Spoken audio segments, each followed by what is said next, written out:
السلام عليكم، ازيكم؟ عاملين ايه؟ يا رب تكونوا بخير. قبل اي كلام كده حطولي اللايك، ولو حد جديد لسه مشتركش في قناتي ياريت يشترك، وبالله عليكم بقى دعموني واشتركولي في القناة عشان خاطر اعدي شروط اليوتيوب. زي ما انتوا عارفين 4000 ساعة مشاهدة والألف مشترك. زي ما انتوا شايفين كده انا هنا معايا فرخة. دي كان وزنها حوالي 2 كيلو. طبعا زي ما انتوا شايفين انا هشويها. محدش يقول الفرخة كبيرة، انا هعملها معاكم بطريقة حلوة قوي دلوقتي، وهقطعها يعني مش هتحسوا انها كبيرة خالص. هتبقى واخدة برضو من طعم التتبيلة، ومتبلة كويس جدا، وكل حتة فيها التتبيلة واصلة لها. زي ما انتم شايفين كده دي فرخة مغسولة طبعا ومتنضفة كويس جدا جدا، ومفيش فيها اي ريحة زفارة. وانا شرحتها زي ما انتم شايفين كده اهو. كل حتة في الفرخة انا شرحتها. وهنا كنت بوريكم من عند العظم ظاهر، يعني لما وريتكم بالسكينة كده كان العظم ظاهر. وطبعا الصدر زي ما انتم شايفين اهوت مفرودة عاملة زي الفراشة بالظبط. شرحت كل حتة فيها طبعا.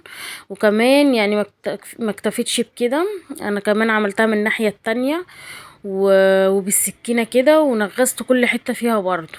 كانت ما شاء الله تحفة جدا جدا جدا، وكانت شاربة من التتبيلة. انا في المرحلة دي بقى قطعتها، وطبعا انا غسلاها ومنضفاها وتمام جدا. شوية مية بخل وليمون وورقتين لورا كده، ورحت جايه حاطه فيها الفرخه دي كمان بتاع نص ساعه على بال ما جهزت لها التتبيله بتاعتها والحاجه. طبعا احنا بنشوي الفراخ الصغيره اللي هي من مثلا كيلو ونص، كيلو 600 700. دي كانت 2 كيلو بس، والله العظيم يا بنات كانت طالعه طريه جدا وجوسي جميله. وطبعا انا معايا بصلتين واربع طماطمات، وهاخد نص الليمونه الكبيره اللي انتوا شايفينها دي في التتبيله. انا هعمل لها تتبيله بسيطه جدا، بس الطعم بتاعها جميل جميل فوق ما تتخيلوا. انا هقطع البصل دوت صغير زي ما انتم شايفين كده، وبرده الطماطم. وبعد ما اقطعهم هاخدهم هضربهم في الخلاط. مش انا في التتبيلات بتاعتي ببشر البصل وببشر الطماطم وكده، بس انا قلت المره دي اعملها معاكم كده غير طريقتي يعني. وقطعت البصل زي ما انتم شايفين وكمان بقطع في الطماطم، واخدهم على الخلاط هفرمهم كويس قوي. انا مش هصفيها، انا هحطها بزي ما هي كده. يعني انا مش هصفي الخضار دوت عشان اخد ميته، لا انا هحطها بزي ما هي. لو وصلتوا معايا لحد هنا يا حبايب قلبي، بالله عليكم ما تنسوني في اللايك والاشتراك في القناة. اللايك يا بنات هو اللي بيرفع الفيديو ويخليها تتشاف، ويخلي القناة تتشاف يعني. فما تنسونيش بالله عليكم، عشان انا نفسي احقق شروط اليوتيوب. وطبعا انا مش هحققهم غير بيكم باذن الله. وزي ما انتم شايفين كده قطعت الخضار، وطبعا انا مش هعصر عليهم الليمون دلوقتي. انا هحط الليمونه في الخلاط. انا مش هحط اي سوائل تاني، مش هحط ميه ولا خل ولا هحط حاجه. انا بس كل اللي انا هعمله ان انا هعصر النص ليمونه زي ما انتم شايفين كده.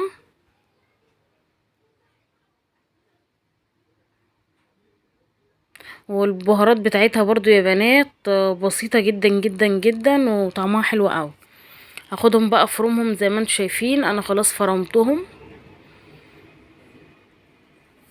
زي ما انتم شايفين كده. دوت حوالي ربع كوبايه من الخل. وكمان هحط معلقتين كبار من الدبس الرمان، بيبقى طعمه حلو جدا يا بنات. وكمان حطيت شوية من الزيت.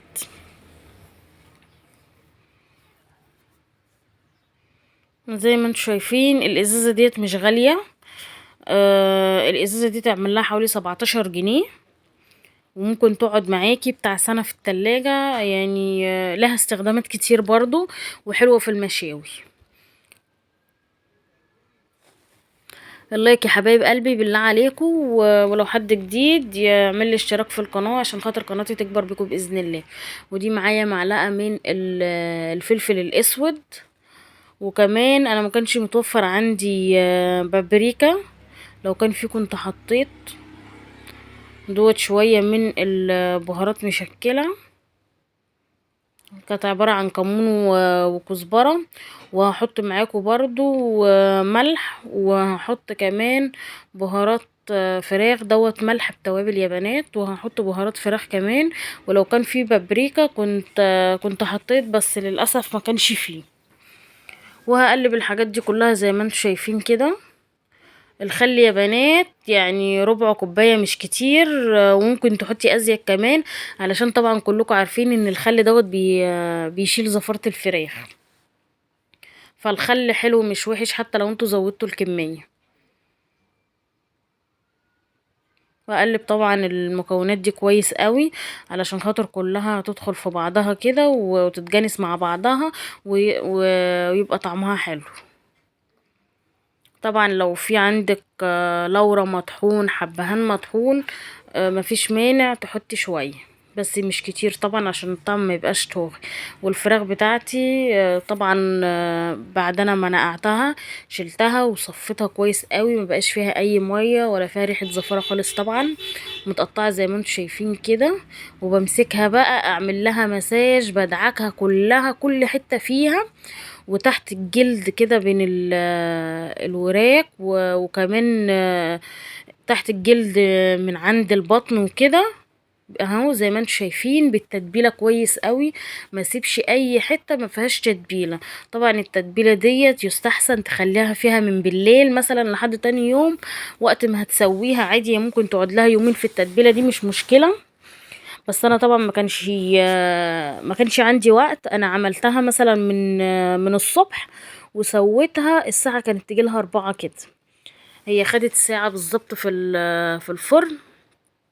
حطيت لها ميه سخنه في الصينيه من تحت، علشان خاطر ما تتحرقش طبعا، عشان خاطر الفرخه وزنها كبير. والشوايه زي ما انتم شايفين كده ديت كانت اكبر صينيه عندي. وحطيت الفرخة وكمان عليها شوية من التتبيلة زي ما انتم شايفين كده. وهاخدها طبعا انا مسخنة الفرن طبعا على نار عالية، علشان خاطر تقفلي المسام اول ما تخش بتاعة الفرخة، ما تخشش على نار وسط يا بنات، عشان خاطر ما تنزلش العصارة اللي فيها. انما دخليها على نار عالية المسام بتاعتها هتتقفل، هتبقى الفرخة نفسها جوسي كده والنساير بتاعتها طرية. وزي ما انتم شايفين جبت هنا شوية من الزيت، شوية حلوين كده، ونزلت فيهم ببصلاية مبشورة، واديتها تشويحة زي ما انتم شايفين كده علشان خاطر تدبل. ونزلت فيها 4 ورقات من اللورة، عود قرفة زي ما انتم شايفين كده بس كان اتكسر، وحدتين حبهان، وكمان ليمونة لومي زي ما انتم شايفين.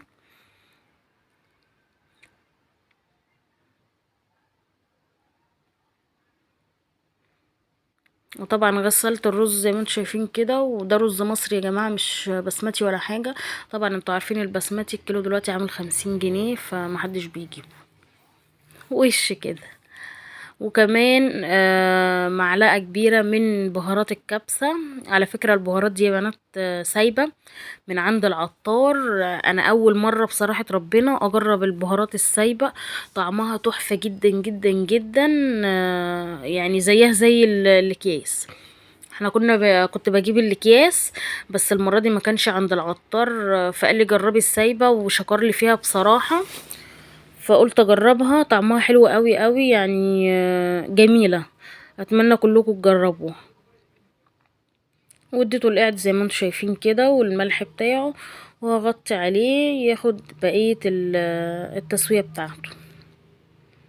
في المرحلة دي طبعا الفراخ عندي شغالة زي الفل، وكانت احمرت وشكلها تحفة. ودوت الرز بتاعي بعد ما استوى، بس انا ما كنتش عارفه اقلبه لان كنت ماسكه التليفون بايد وبقلب بايد، فما كنتش عارفه اقلبه، كان مفلفل وكان جميل جدا جدا. وديت يا حبايب قلبي النتيجه، بصوا ما شاء الله الفرخه طالعه عامله ازاي، انا نسيت اخد لكم منها قطعة كده. كنت فرجتكم على الصدر في العادي ساعات بينشف معانا واحنا بنشويها، انما الصدر بتاع الفرخة دي كان طري جدا جدا وجوسي. والفرخة كانت كلها زي ما انتم شايفين كده، حمرا وش وظهر تحفة.